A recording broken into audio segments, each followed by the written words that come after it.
السلام علیکم ورحمۃ اللہ وبرکاتہ۔ آج کی نئی حدیث کے ساتھ حاضر خدمت ہیں۔ اس حدیث پاک کے اندر 5 اعمال ایسے ہیں کہ جن کو ایمان کی تکمیل قرار دیا گیا ہے۔ عن معاذ الجہنی رضی اللہ عنہ ان النبی صلی اللہ علیہ وآلہ وسلم قال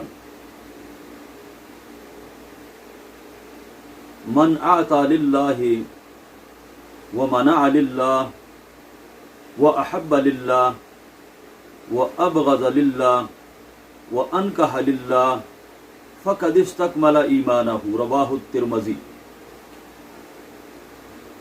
حضرت معاذ الجہنی رضی اللہ تعالی عنہ روایت کرتے ہیں، فرمایا نبی کریم صلی اللہ علیہ وآلہ وسلم نے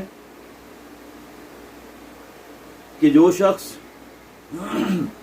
اللہ تعالیٰ کے لیے دیتا ہے اور اللہ کی رضا کے لیے منع کرتا ہے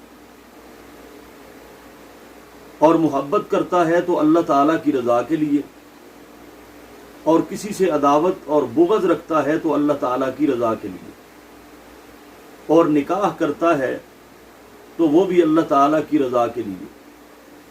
یہ ہیں وہ 5 عمل جو ایمان کی تکمیل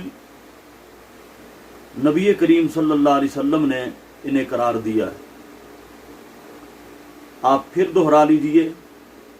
نمبر 1 کہ جو شخص دیتا ہے تو اللہ کی رضا کے لیے، کہ کسی کو بھی کوئی مال دیتا ہے، صدقہ دیتا ہے، خیرات دیتا ہے، تو اس کے پیچھے کوئی اپنا ذاتی مفاد نہیں ہے، اللہ کی رضا کے لیے دیتا ہے۔ اور نمبر 2 اگر کسی سے روکتا ہے کوئی بھی چیز تو صرف اس کے پیچھے اللہ تعالیٰ کی رضا کار فرما ہے، کہ اللہ تعالیٰ کی رضا کے لیے ہاتھ کو روکتا ہے۔ نمبر 3 وَأَحَبَّ لِلَّهِ، کسی سے محبت کرتا ہے تو صرف اللہ کی رضا کے لیے محبت کرتا ہے، اس کے پیچھے کوئی اور اس کا ذاتی مقصد نہیں ہے، نہ کسی کے حسن و جمال کی وجہ سے، نہ کسی کے کمال کی وجہ سے، نہ کسی کے عہدے اور منصب کی وجہ سے، اور نہ کسی کی مال اور جائیداد کی وجہ سے۔ محبت کرتا ہے تو اللہ کی رضا کے لیے کرتا ہے۔ وَأَبْغَضَ لِلَّهِ، نمبر 4 کسی سے نفرت کرتا ہے، عداوت رکھتا ہے دل میں، تو صرف اللہ تعالیٰ کی رضا کی خاطر، اور اس کے اندر اس کا کوئی ذاتی دشمنی کا عنصر عداوت کا نہیں ہے۔